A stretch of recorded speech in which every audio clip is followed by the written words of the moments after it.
What's up, folks? Here we are at another episode of the Jesus Lounge. We will be hanging out with a special guest here tonight, Elliott. Dude, he's in the throne tonight. He's at the big chair. He's in the throne room. Like, this is a good guest chair. Yes, it is. So, just to kick us off, man, tell us a little about yourself, kind of what you're into, what you do, bro. Dude, Wait. yeah. What are we smoking? Oh, Oh, yeah. Dude, we All gotta right, say so that. That's more important. I'm smoking me a Hey, pipe dude. tonight. I got the Holy Grail. The Holy Spirit. And it's a Smoker Can we Abbey make that? blend. Crazy. We're at the Smoker Abbey in Gallatin. It's a chill spot. They got a nice little back room that they let us use. It's a big And pipe above. You can't see it, is but there's Chad's a old ginormous pipe above us. It'll just fall down on me like mid-set and knock It me might. out. This will be my first and my last show, guys. Yeah. You guys, Rick, this Mark, is a booby trap. This is Tell them what I'm smoking, bro. Dude, Trey is smoking limited edition Toscano straight from Italy, courtesy of my friend Daniel. who Straight from Italy, Brought it bro. from Italy. Straight up. Really? This is one of Fire, one. huh? One Are you of one, being bro. It's like the Millennium. Yeah, it's really good. I had one the other day. Straight from Italy. like a rigatoni. Like, Uh-huh. So he got this box. It's like Ricotta. this big leather box. Yep. And you open it up and there's like 12 cigars in a little like metal humidor thing. It's super sick. Dude, that's nice. That's like what I want to do is a real This Cuban is or why something. Italians are way better than Americans. We might have to switch cigars. Like, we just all rotate. COVID's gone, right? Just Yeah, get that's up. fine. I got Puff, mono. Puff, pass, Okay. bro. All That's right, fine. Elliott, Elliott, what I you am smoking? smoking McAuliffe cigar from the Walmart. No, I'm smoking Pineapple Express. Yeah.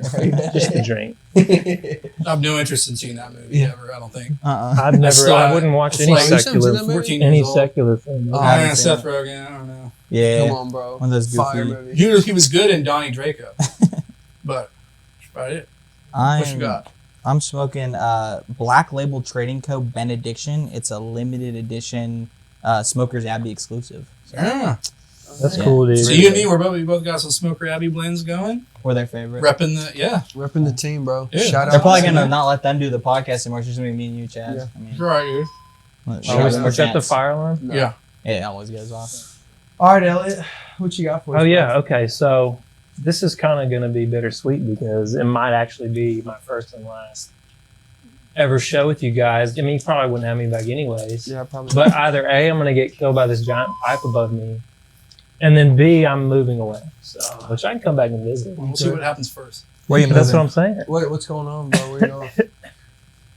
So I'm crying. It's not the smoke. All right. I'm He's moving out getting to sunny emotional. LA, It's not the right? smoke. Yeah, is that direction? Not really. Mark's Yeah, from in the LA. direction of LA. I wanted to Not go quite. there, but no, It's we're not going very to go sunny back right now. to where Trey probably got these pants from, Arkansas, Hot Springs, to be with family, man. And I like it, Sunshine bro. Respect State. that. When you guys It's moving? gonna be Hopefully sick. start one too, right? Yeah, eventually. So we move in like a couple of weeks. Oh yeah. It all Are you happens so excited? quick. Dude, I'm pumped, man, because we've been wanting a house. We've been looking around here, and like we just kept comparing apples to apples, and they turned out to be oranges over there. I like oranges. Yeah. The real estate market over there is just like way better. Oh, You can this get is the like- worst real estate market It's in the bad. world, man. Well, Well, I mean, like it's Minus, decent. like, It's New York just City. crowded, LA. but like we just kept comparing it to what we could get there for the same. It's just like, dude. And then our dream house was on the market. It went off. It was under contract. Came back up. We were like, okay, this is crazy that our dream house is back up.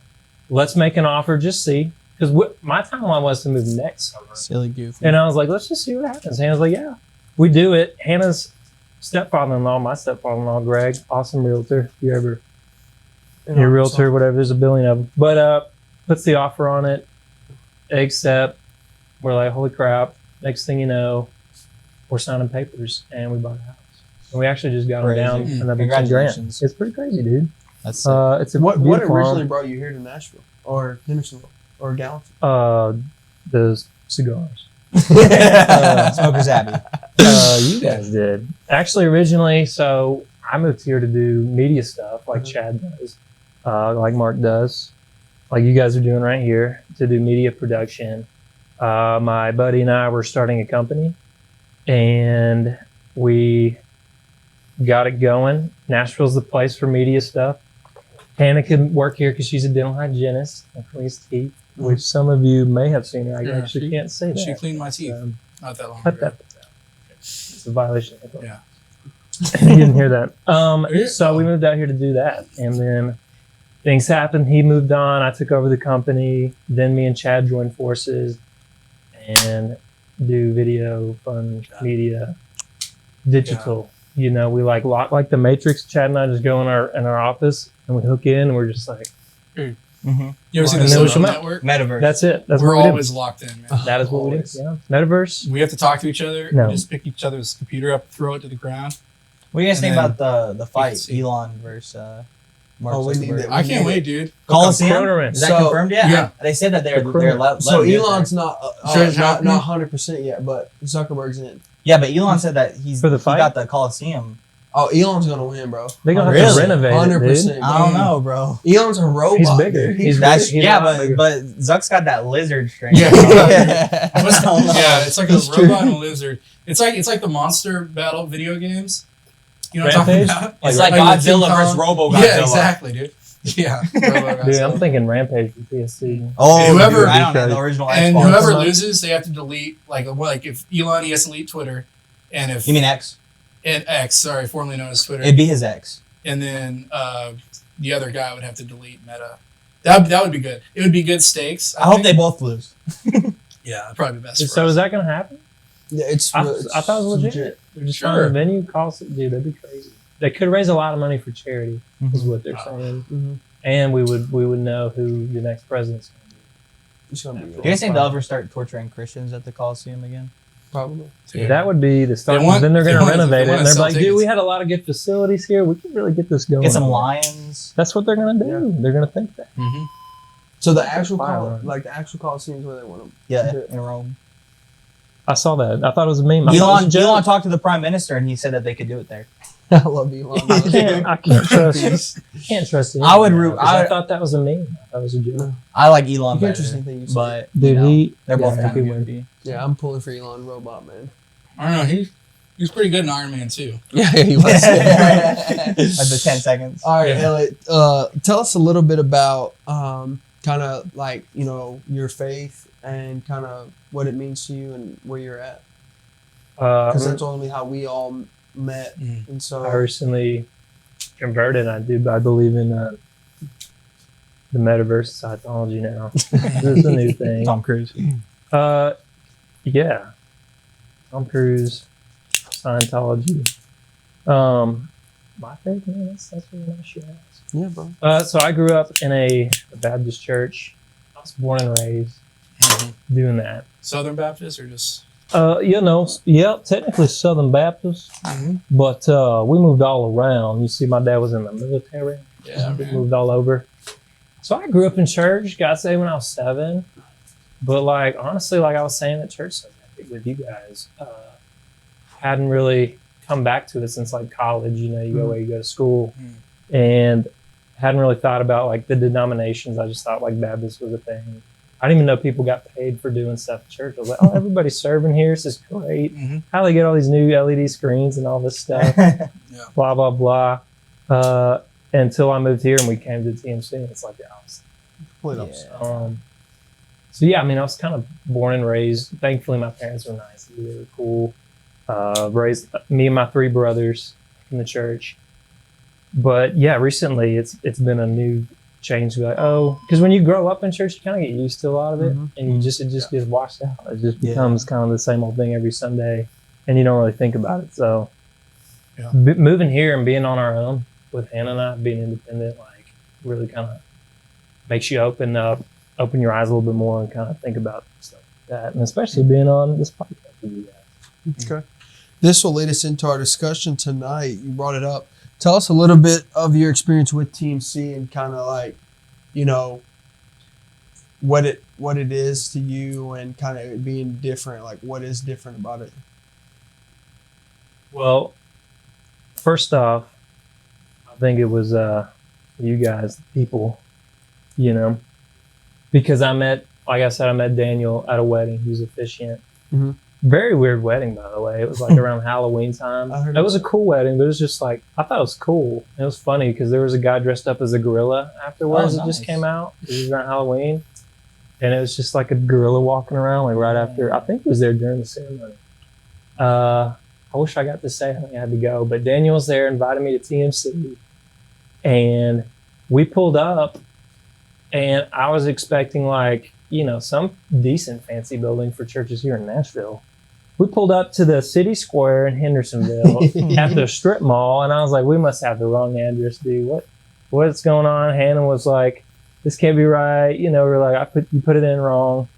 Was it still a vape shop next to it back then? Yeah, It's the probably vape tattoo. shop. There's the Either that or pizza tattoo shop, parlor. tattoo place, Sack Deli, furniture yeah. place. And we were like, what the heck's going on? We walk up to the doors, we see TMC sign. I was like, this must be it. And we walk in there, and it was like night and day of like, oh, I forgot about Being everything I shockable. just saw. Yeah, Yeah. because I saw smiling faces, I saw people. You know, I don't know what I expected to see. It would be like the vape shop, or just people, you know, grunging. Like, that's cool.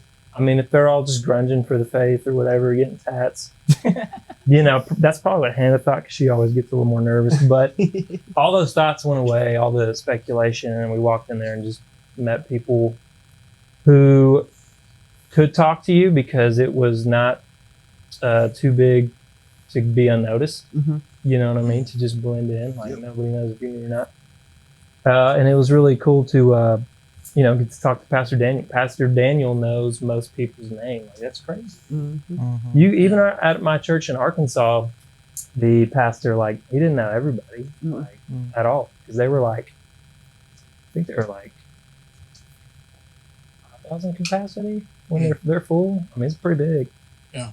So yeah, and then playing in the worship band, like getting connected that way. I play the bass a little bit. I don't say that in Nashville because this is Music City. Yeah. But worship bass, you can do that. And it was really cool to just get connected and feel involved and get to serve. Yeah. Like, that's my thing, is like, I don't care about anything other than really getting to serve and feeling connected. Like, you have a purpose there, and you can't just go in and out. So, yeah, that's what was awesome about finding this church here in the move. So, and it came at a good time, because like, we were alone, pretty lost, you know, just like, what are we doing here? We just moved away from home. This is really working out. Should we go back? Yeah. And that just like timeline wise just like came in. It's like, looking back, you don't know these things until retrospect. Looking back, it just came in at a perfect time and just really nourished us. And it was good for Hannah and I. It was good for my health and my faith. And yeah, like I said, brought me back in and made me think about things as an adult and as a husband and as a Christian. Respect. I think that I do. TMC like has that reputation because it's basically the same story for me moving from California. Dude, yeah, and you came in. it felt like a further away. family like day one. And then there's so many other people that were transplants and have said the same thing. They go in and it feels like a family, and that's so awesome. Transplants. I like that. So, you know, obviously tonight, I say obviously, but he let us in. You just walked us right into where we need to be. So tonight we're going to be talking about, tonight we're going to be talking about, What's up, Denny's? you know, not to pick Classic. on certain types, but we are going to be talking about churches in general. You know, what does it mean to be a church in the 21st century, in America specifically? What do churches in other places look like? Mega churches, as they're claimed to be, small churches, you know, certain type of denominations, you know, and then we even look, and I think Chad and even Mark's got some stuff for us, like what are the churches in Acts in the early, Yes. you know, New Testament? What do they look like? That's what I want to know. And you know, Francis Chan came to me. I was thinking about it. Francis Chan. He came to you talked- like after? No, no, Wait, no. didn't you get to meet him? I've never You met get to meet some. Who's the other? John big Mark. guy? John Mark. Yeah. Changed my life forever. So, anyways, Guy. Francis Chan talks about that if Jesus was to walk into like 90% of American churches, he wouldn't. He wouldn't go down the water slide and He do wouldn't that say, thing, bro. bro. He So, wouldn't. you know, put his hands up in the is laser. that true? Is he hyperbolizing? some of these things, we kind of want to talk about tonight and kind of see. Paul would be cooking up a few letters. He would be. Dude. And so Chad, why don't you kind of kick us off? I know you did some kind of research on, mega church. Yeah, mega churches. We usually make one person do the research, so none of us have to really put work in. I think this time 2 of us. Who are you did. talking about? No, I'm Who are you kidding. talking to? Well, Tell me a research, Chad. stop me if you've heard this before, but He's a smart guy. have you heard people say things like mega churches are evil, mega churches are unbiblical, Yeah. things like that. Yeah. I've heard that. Can we add like the Ruslan hits? Yeah. Okay. Yeah. This is a secret. Darkness. To the highest degree. Yeah. Yeah, I've heard a lot of that, and I thought it would be maybe beneficial for us to maybe unpack that a little bit. Yeah. See, For sure. is there Got a lot of boxes here. is there Lot truth of to that unpacking. claim? We've got a lot of boxes in here to unpack. Yeah, is there some truth to that claim? And obviously, I think probably living in America, we've all at least attended mega churches before. Yeah, I've heard of someone who's been. Yeah, exactly. And I think what I hear a lot is like, oh, it's too big. Like you can't really get involved too much there. Mhm. Some of these big churches, to serve or do anything in that capacity, you have to get internships, and it's very much like a business the way that it's formulated. And but I was also thinking, because we like to think biblically about a lot of stuff, and look at how does Makes sense. what does the Bible say about churches slides. and maybe how big they should be? Lasers. Yeah. And I'm excited for this topic because Yeah. I've been wanting to know, talk about this stuff. Yeah, And exactly. wanted to dive into I want to know how many people, and if they reach that capacity, then do they need to Yeah, like split there's a up? number. Yeah. They say see you later. Exactly. It's like what? Do they need to split up? Do they need to start new churches? Yeah. If you get too big, you lose your salvation. Well, Yeah, I mean, something like that, well, too. yeah, how nice can your car be? I mean, it's It's a lot of weird to start questions. drawing these lines. Yeah, it's- but Can you draw the lines? can Is you it have a black private and white? jet? Is it electric black and Tesla? I think it's That's pretty okay. gray. It's gray. Ish. Pri- We're about to Primarily. find out what We're color gonna it find is. So give up, Well, Chad. First off, Let me tell you. let's start off. Take us to what is Scripture pointing to as far as what is a church? What should a church look like? Well, Size and right. Chad GBT. to the. All right. So I thought first you off, would let's say get into size. Right. Hey, Exactly. let's get into size. Sorry, bro. Then let's get into. I don't want to say character, but the parameters of it. So if Yeah. Scripture allows for us to be large, Then how does leadership how does it work? function? Yeah. How are we supposed to function in Yeah. in Yeah. that size? Yeah. I thought it'd be good to start in Acts 2, verse 41. Oh, And I did don't, you I don't save do it? this a You lot. good? So. And that's usually Chad's job. It's been a while. I probably won't do that this time since I got a pipe. We got a train coming through. That's nice. So Acts 2 verse 41. So this is Pentecost, right? The Holy Spirit is basically arriving on the Going scene. crazy. showing up. Everyone's prophesying, speaking in tongues. It's a huge Pentecostal thing going on. Very charismatic, probably. It would have been probably pretty cool to see. I don't Yeah. Yeah. I mean, if you want to see it, you can go right down the road. You can go right down the road It's a to, healing service. Inspiring Hope, I think, is one. Wait, so is Pentecost a festival, or what were you saying? It was Is a festival. Okay. Well, you think it was In Jerusalem. even more lit back then? Or? But yeah, it was I'm sure probably Well, this was different the than first now. They don't have time. This was the real- first time they had the Holy Spirit. Yeah, they turned up. But they also don't have laser lights and Like, guitars. That's the and stuff. thing. Well, they had tongues of fire, so I mean that's pretty We'll So We'll are comparable. they get playing into that. bongos? Okay, so- okay. Let me just read a little bit here. So we'll start at verse 41. So those who received his word, which Peter was speaking the gospel, preaching the gospel, they were baptized, and there were added that day about 3,000 souls. So Yeah. we are talking about a pretty big gathering of people, Yeah. right? This would probably be That's like a the dunk first, every 30 seconds. right? Yeah. This would probably be like one of the first maybe church services, the way that we see it, as far as, no longer, the temple, the whole. It's kind of instituting Well, the worshiping with the That's spirit. some of it wherever too. you're at. So the fellowship of believers, they devoted themselves to the apostles' teachings and the fellowship, to the breaking of bread and the prayers. And awe came upon every soul, and many wonders and signs were being done through the apostles. All who believed were together and had all things in common. Mm-hmm. And they were selling their possessions and belongings and distributing the proceeds to all as any had need. And day by day, attending the temple together and breaking bread in their homes, they received their food with glad and generous hearts, praising God and having favor with all the people. And the Lord added to their number day by day those who were being saved. So I think what we're seeing is definitely a pretty large community of believers, at least 3,000, definitely more being added on, that probably they would have considered themselves to be one church, one congregation at that time. They were attending temple, they were breaking bread together, and yes, they were splitting up into different homes and houses. Yeah. But I think there was still this communal thing because they were all giving to the needy, making sure that there was no needy person among them, which I would take that as meaning they probably weren't hoarding up wealth for themselves, but they were giving what they can to others. There's a thing, we do this like the benevolence fund at our church. Yeah. Whoever needs something, we want to be able to provide that. And I think that's a great model for a church to have.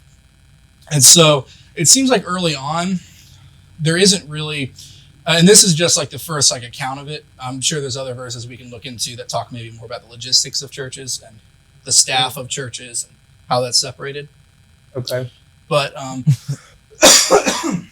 who's throwing this? Get this man some water. Side note: are you drinking liquid death? First podcast with a live audience. Yeah, that's right. We got like guys, we're on Oprah level, bro. Hey, we have like at least 3,000 people, and they're being added. There you go. There, so. Get you a sip of water. That's what you should know. This looks like a lightsaber. Yeah, that makes sense. Yeah. So, and I, you know, if we're looking like for a number of people, like obviously the Bible doesn't specify your church should have this many people. Yeah. But it does specify. They're at a festival. Still not there yet. were they at a church? Like a nice big while you're drinking, were they at a festival where it's like everybody's coming together? Different. So there obviously wasn't a church, like a building at that time. Mm-hmm. They were all going to temple because there was one temple. I know. and they were in community with each other. So they were, I think of it like we have community groups in our church now where we go to service on Sunday, and then throughout the week we break into smaller groups, usually at someone's house, and we read the Bible, study, eat, just be in fellowship with each other. Yeah.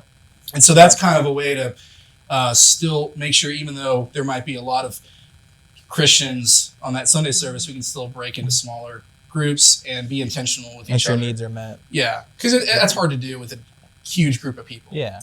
You know? And so yeah, like I said before, it doesn't specify how many people should be in the church, but it does seem to show us how churches should be functioning, right? Yep.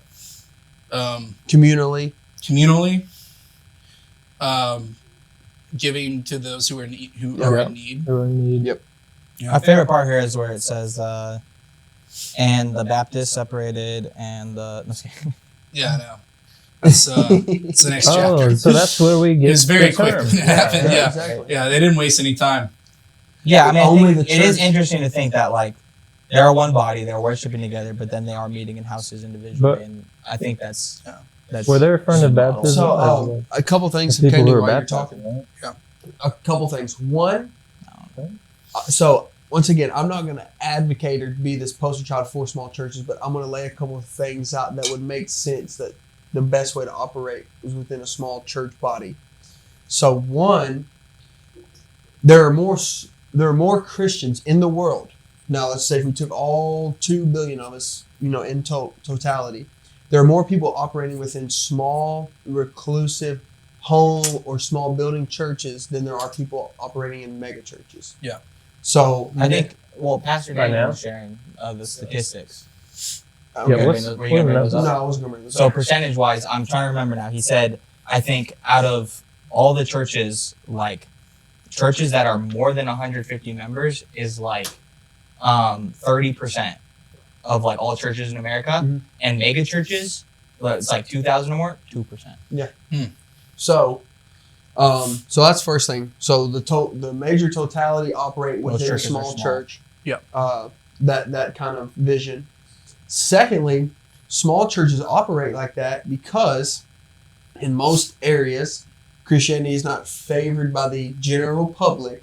So they don't grant you free taxes to go out and purchase buildings and lands and have all this stuff. And they want to kill you and they hate you. So you have to. You'd be hidden. Yeah. So you have to. You wouldn't be on that statistic chart. Right. You're in underground. small churches. Yeah. Secondly, thirdly, I'll say this: one guy that some people they would claim him as a mega church, but he's actually trying to decentralize. Judah Smith, back in 2019, released a new vision. He was actually called Church of the City. Then he changed his name. He changed the name of his church to Church Home.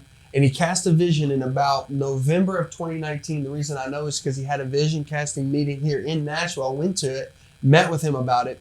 And his vision actually is that mega churches are lame and they cause people to fall from faith. This is a mega pastor himself. Yeah. And he believes that no person in leadership can lead a mega church. And more times than not, they'll fall more than they will rise to the occasion.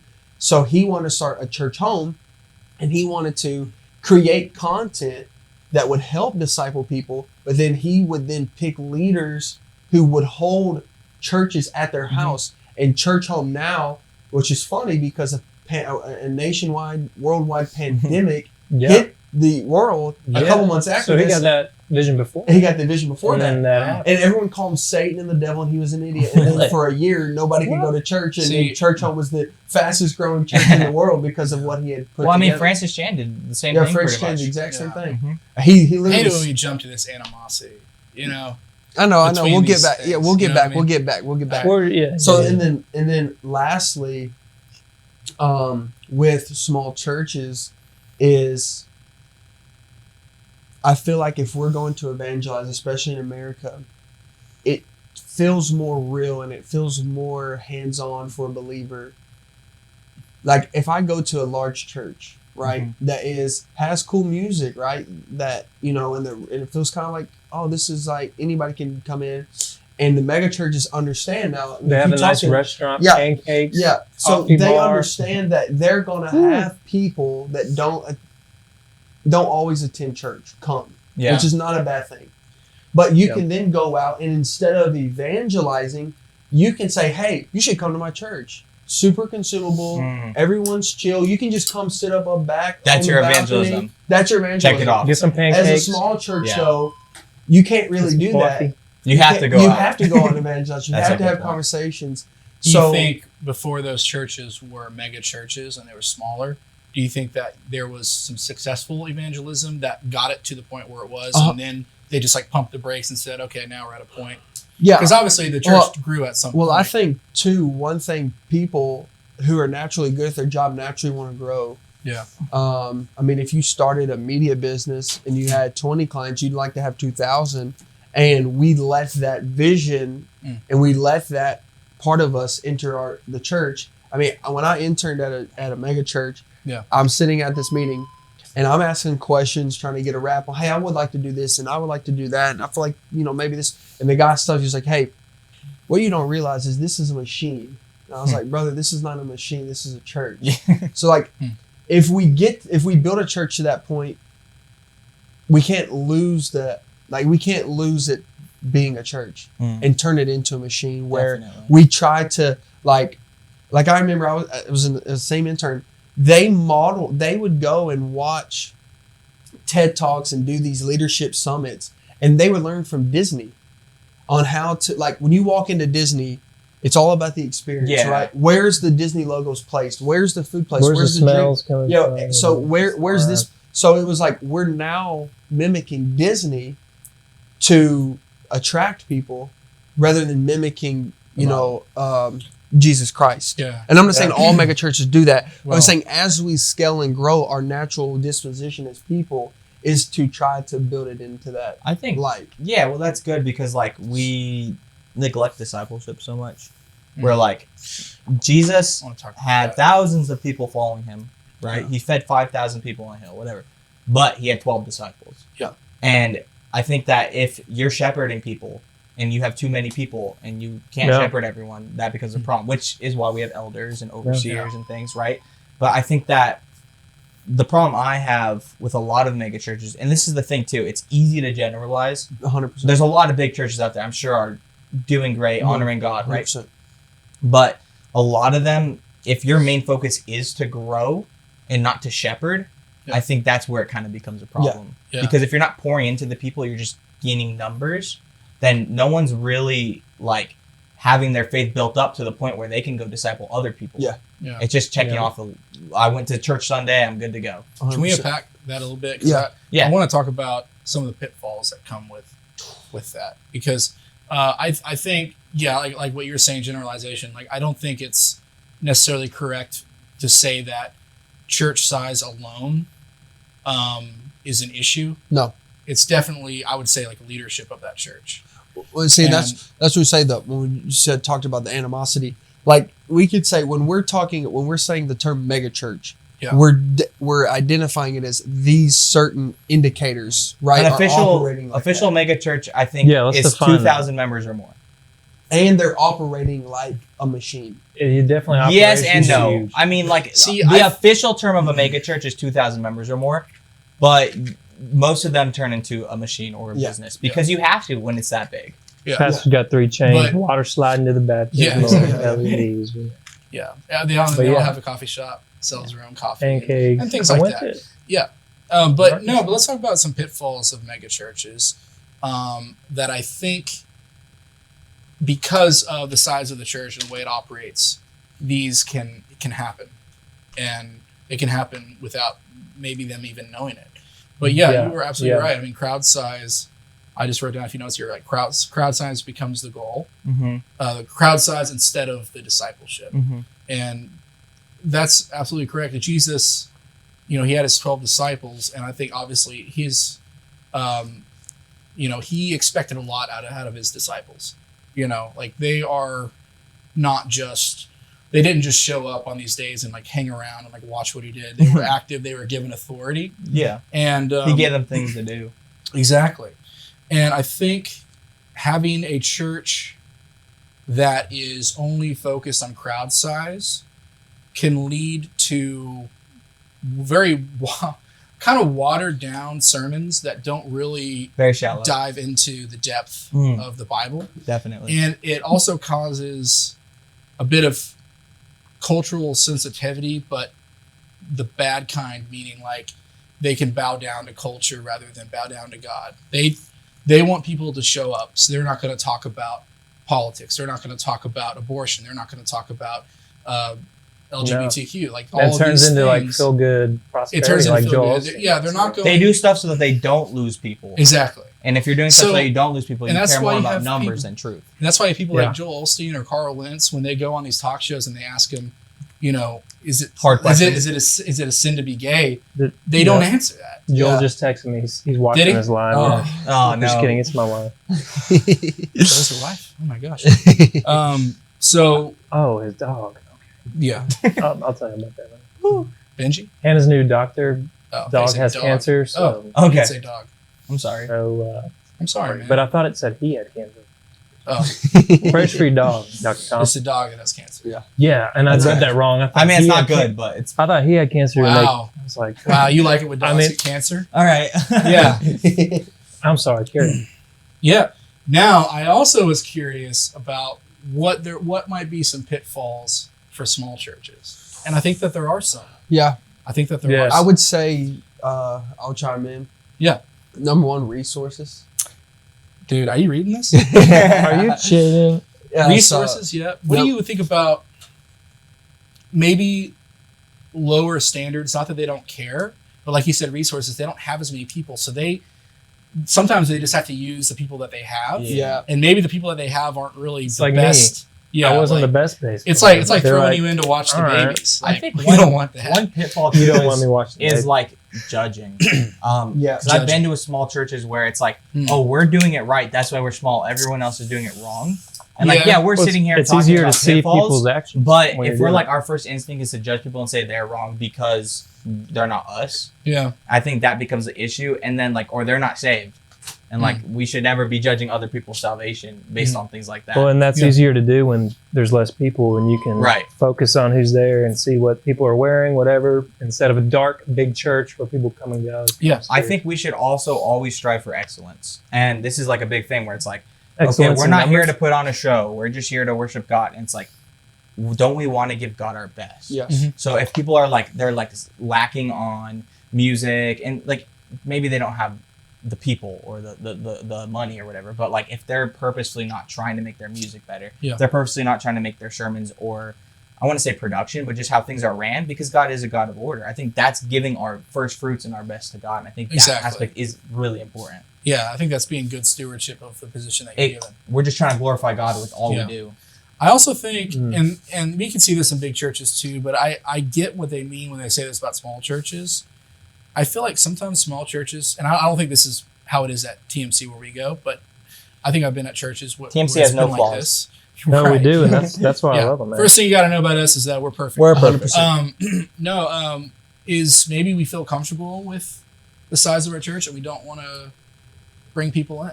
You know, we don't want to evangelize because we have a small group.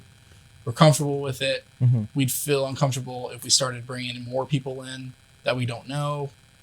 And I mean, I can kind of see that. I don't think that's as strong of an argument as like the resources, but I think any church, and these are other church. Exactly. These are other issues that could happen at any church. I think the main downfall of small churches, they turn into cult-like. Mm-hmm. You know what it can be. It's secluded, like you're just saying. Where anybody else, that's a good point. And everybody else is there to speak up and just feed everybody's opinions. I was about to read this. Did I fax you guys these notes? No, I'm Holy Spirit. You know, I'm a cult leader. Authoritarian. Let's see. I think it's a fire cult. Pastors that become authoritarians. Yeah. Where their head pastor. They want devotion to themselves. To the pastors. That's bad. And like you said, that can spawn these cult-like, not necessarily cults, but definitely cult-like things where it becomes definitely like a legalism thing. And I think that's something you got to watch out for, especially if the pastor is not. Another thing here, a huge downfall of churches, huge pitfall is bad theology. It doesn't matter the size of your church in there. That's just not a good thing to have. So just checking what your pastor's saying. You don't have to interrogate them under a light and say, give me the information. Your pastor's a human. They're going to be they're a human. Check what they're saying to the word. I think that's what we should be doing. Yeah. I think it's good for churches to have a group of, I don't know if you want to call them elders or whatever, but just some kind of group that can keep the pastor accountable, keep the church accountable, keep each other accountable. I think it's pretty necessary. I think you have to have that for sure. Yeah, definitely. It's biblical. I mean, I agree. But you got any more downfalls? Well, I don't know. Well, not the one that do you have one? I think another pitfall of a lot of big churches is a lot of money goes to salaries when biblically the only people that we see getting paid are like elders and like people who are like overseers, and no one else really gets paid. Like worship. Not saying we shouldn't pay people, but like church has always been about volunteering and giving what you have and not getting stuff. Yeah. And a lot of big churches, it's their job, and so they're just doing it for a job rather than doing it to honor God. Yeah. And I think that becomes an issue too. 100%. Because a lot of that money can be used for the poor. Yeah. And other resources. Yeah. And like even Paul, like he was an apostle, so he wasn't a pastor, he wasn't an overseer. He was overseeing other churches. He was going and starting churches. He was a tent maker. You know, like they did fund him sometimes, but like he wasn't expecting that. He was saying like, I want to pour whatever I can into other churches. Yeah. So. Yeah. And speaking of that, like about TNC, we were talking about these mega churches having all the good tech, the show's good, the sound sounds good. When we came there and there were technical difficulties, to me, it was like reassuring and comforting that like they're not perfect. They don't have it all figured out. And if they could put some funds, like you're saying, of benevolence into the community and people in need, then a new LED screen or a new mic, that's the goal. It's not like, how can we make this better? Like we were talking about before for our members here, it's why aren't we giving back to the community? Yeah, definitely. Around us. Yeah. Because I enjoy this. And you know, too, I mean, with the larger churches, you do have the ability to be more resourceful to the outside world. But, you know, I think that in reality, how I see it is small churches operating to serve the local communities within the church and without the church. But we're also called to serve the people around us.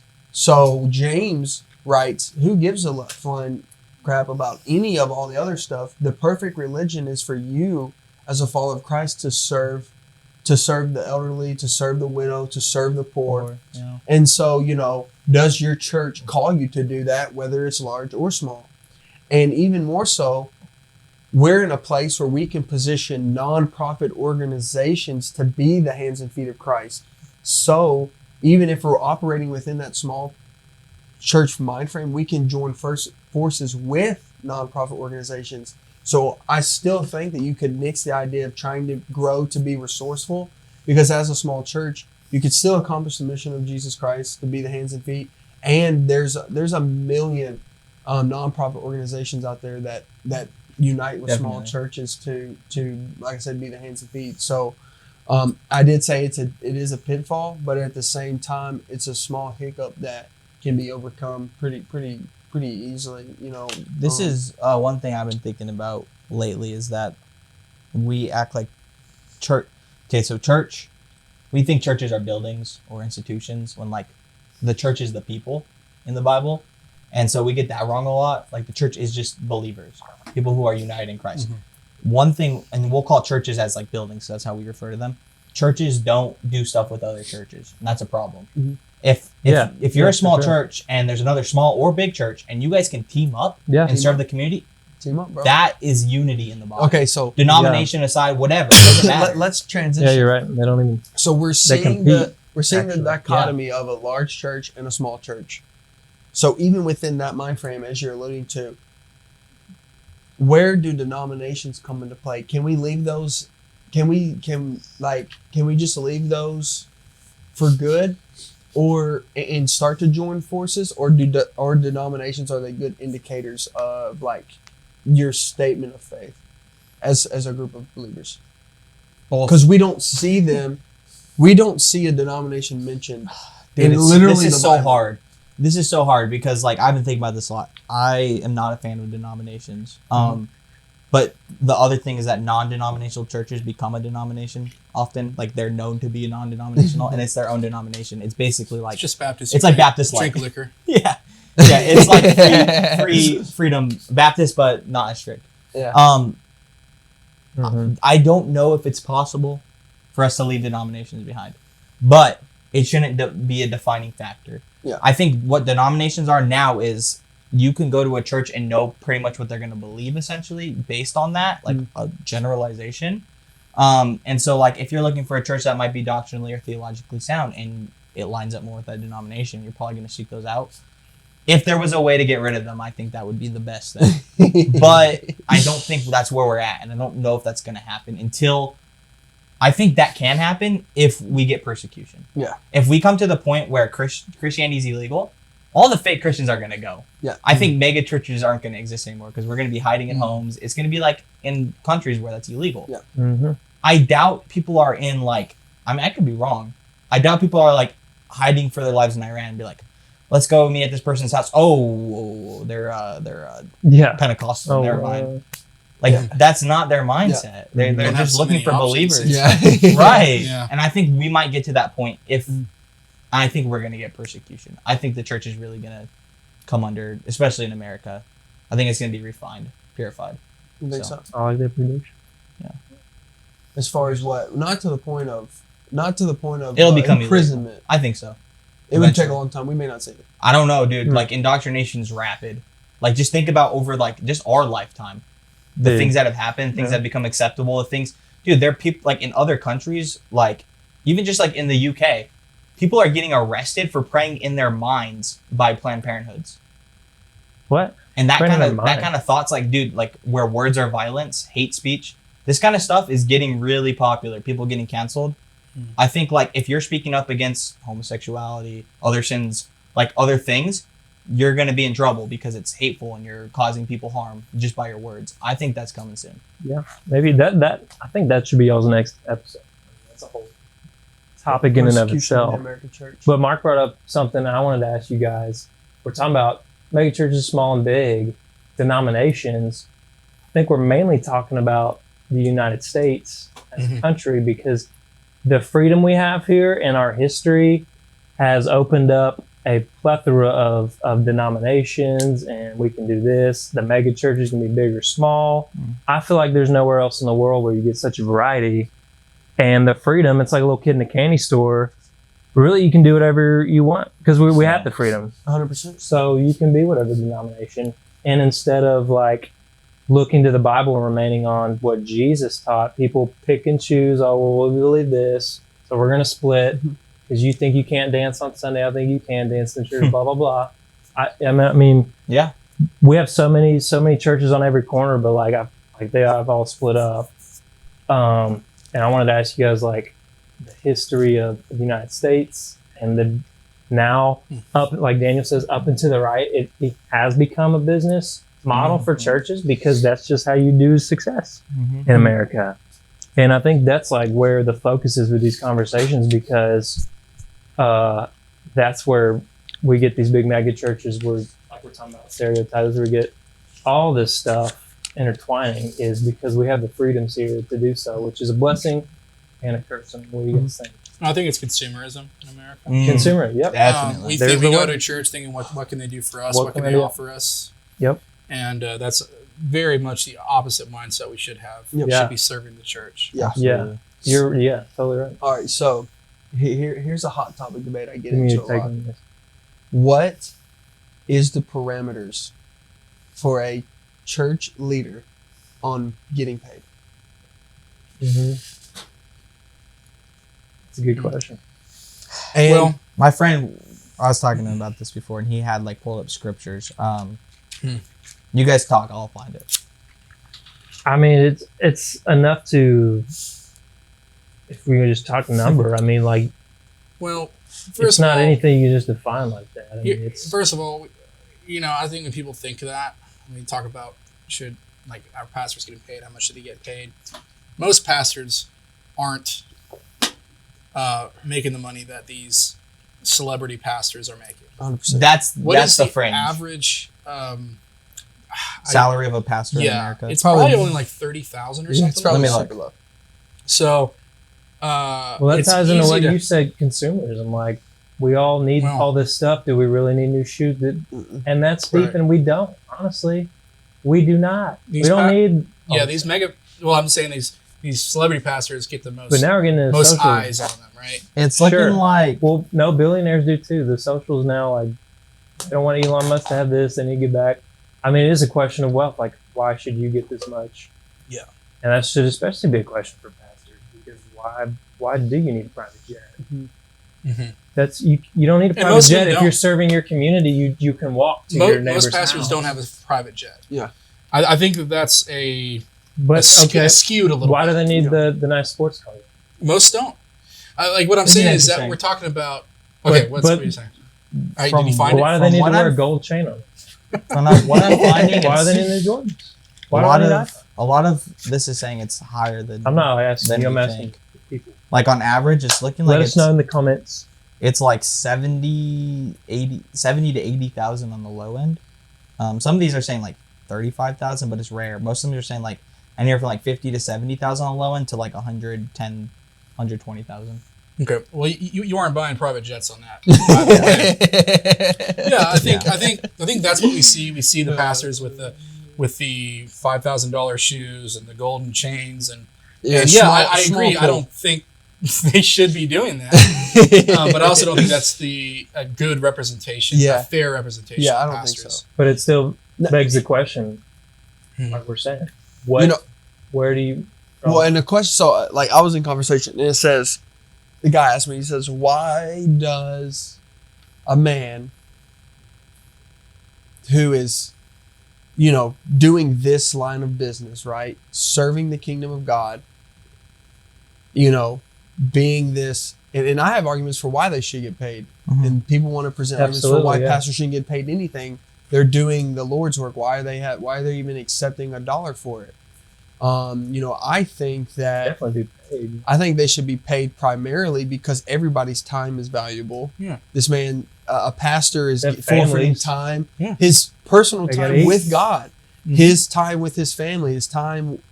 It's exhausting. So everybody's time is valuable to some dollar amount, and maybe in some cases they get to choose that price tag.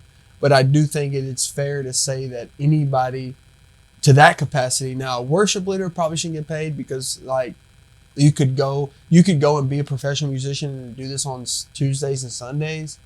You don't really need that much preparation for it. But to say a pastor is pouring in, you're talking 60, 70 hours a week. If he did have a job, this is my argument. If a pastor had a job, he wouldn't be a good pastor because he'd be working and he'd have like 2 hours a night, maybe max, to give to his people, give to his church. So I do think their It's argument. not healthy to Let me live, read you a couple. fear of losing your verses. house or not being able to feed your family. First Timothy 5, 17 and 18. Sorry, I guess it's 17 through like maybe 19. Let the elders who rule well be considered worthy of double honor, especially those who labor in preaching and teaching. So we see the elders who rule well. That's the important part. The scripture says, "You shall not muzzle an ox when it treads out the grain, and the laborer deserves his wages." The laborer. Do not admit a charge against an elder except on evidence or 2 or 3 witnesses. So now that's going into something else. There's another verse though, 1 Corinthians 9:14. So we see that elders who are serving well should be treated with double honor and should be, not muzzled. You don't want to make them go do something that's going to go against them studying the scripture, like you were just saying. 1 Corinthians 9:14 says, all right, we'll start in 13. Do you not know that those who are employed in the temple service get their food from the temple, and those who serve at the altar share in the sacrificial offerings? In the same way, the Lord commanded that those who proclaim the gospel should get their living by the gospel. But I have made no use of any of these rights, nor am I writing these things to secure such a provision, for I would rather die than anyone deprive me of my ground for boasting. So Paul says, you should give money to those who are preaching the gospel and fund it. He's like, I don't want it, because I don't want to boast in it. Because Paul's like, yeah, and Paul's also a psychopath on all levels. And he's absolutely nuts. So he'd give up his salvation for others. I mean, he's literally crazy. So most of the time, if Paul's saying he's not going to take money for it, that's because he's crazy. And he says that, oh yeah, all you guys want to get married? Yeah, okay, cool, that's fine. I'd rather be alone, and because it's better for me. Like, brother, we know how we know your deepest desires, brother. And so Paul stretches a lot because he did have such a different calling on his life, and like I said, he was crazy. I mean, dude got beaten so bad that the other apostles said they didn't even notice him when he was about to be killed because his face had been so destroyed. And he also didn't recognize him. Yeah, he also wrote almost every single one of his letters in prison, swimming in his own poop. So it's like, that man was crazy, but he does have a point, and he's just saying, I don't think, because what people say is, oh, take the scripture, oh yeah, well, you shouldn't get paid. No, he literally says before that they should. Yeah, exactly. He's like, I'm the guy on the fringe. Yeah. Galatians 6, starting in verse 4, but let each one test his own work, and then his reason to boast will be in himself alone and not in his neighbor. For each will have to bear his own load. Let the one who has taught the word share all good things with the one who teaches. It's right there, bro. So it should be out of a heart of wanting to fund that, not that boasting in your wealth. There's no command they deserve this much and all. Do you think Jesus out of generosity? Do you think Jesus would agree with? Jesus didn't boast in his wealth or anything like that. Do you think he'd agree in Paul with that? On that note, rephrase that. At the end of what Paul said, he said, "I don't want to boast in them." Yeah, boast in what you receive. You can have good things, but you don't show it off. You don't boast in it. Right, because it's not from you. It's from God. It's from God. I think the difference of Jesus is that all things come from Jesus. Yeah, well, also, too, Jesus... Jesus was very humble. But Jesus was super humble. But it also... We could also even go on to say that within that group of people, they were managing a good amount of funds because they did bring on women to help facilitate the money. They did start little side... They did. Yeah, they were selling stuff. They were selling stuff. They brought on Jews. They had a to merch help table? manage the money. They had a merch table. So I mean, even within the Jews realm of managing Jesus- money, they're good. Jesus, even They're in good. Cut out We're getting so many canceled. things. yeah, even in Jesus' life, money was a thing of the ministry. It's So, always a tool. it's Once it 100%. becomes your God or something you Your serve. boat. then it becomes Yeah. an issue. I agree. So, I think that as all these factors align, right? We're seeing size of church, the character of the church, the character of the leadership, the money that goes into it, the resources that come from it. I think there is. I'm not going to say a concrete landing place, but I do feel like there is a landing place that makes the most sense. Yeah. Wherever you're at right now, whatever church you're at, your one mindset should be, how can I serve Christ and how can I serve the body? Wherever you're at, wherever God has put you. If your church you feel doctrinally wrong and they're doing a lot of stuff wrong, it's okay to leave. But you should first try to do your best to be a servant there before you just get up and leave every church that you feel is not right. Yeah. That's what's important. That's true. A mega church is the reason for most of my spiritual growth. Yeah. Because, and this is why, a mega church is where I've met most of the people I know today, and those are the people who have built my faith up the most. Yeah. And Christ has used the most. Yep. And if it wasn't for this certain mega church I won't name, then this would have never happened. Yeah. And so, God can use anything He wants. We shouldn't limit God. No. It just comes down to, what is the Holy Spirit telling you where you should be at, and how can you serve there? Yeah. And that's what's important. Yeah.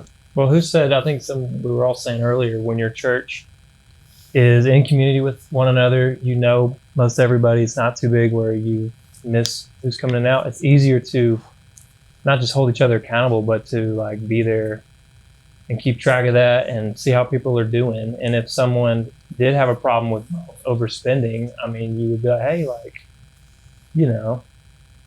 let's pray. What's going on? Mhm. Yeah. If your pastor rolled up in a Ferrari, you'd be like, What's happening? let's get the elders together. Yeah, and even in the beginning, to start it off, God created the heavens and Yeah. Sorry. Chad listed out kind of what a biblical church, a New Testament church looked like. And so, no matter the factors that go into it, all of our churches should be marked in that light, communally based, servanthood based, living sacrifice lives, holding a high view of the scriptures, following the spiritual rhythms of Jesus, involved in the outward community, evangelism within the people within it, spiritual growth individually from the people within it. And if your church can operate like that, whether it's 15 people or 1,500 people or 15,000 people, if you can operate like that, then that is where God works at the most, I believe. I agree with I that. agree. No. Well, folks, this was a nice combo on church, I think. Yeah. Hey, there wasn't a lot of disagreement here. Wait, have you guys? Oh, I forgot to ask you compared guys. to our last one.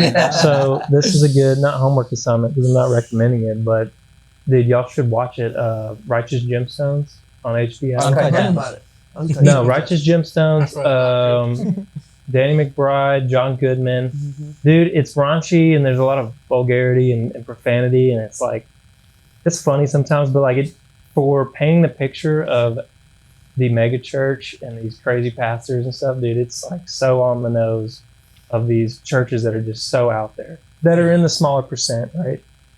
But you can just go watch the trailer or look up the freaking Just the poster of it, Mhm. and it's just oh my goodness, man, it's hilarious, but speaks to all the Mhm. stuff in the mega church. one concerning thing. If your ministry is named after your pastor, I don't know. Might be a sign. Were you gonna pull up stuff on your iPad?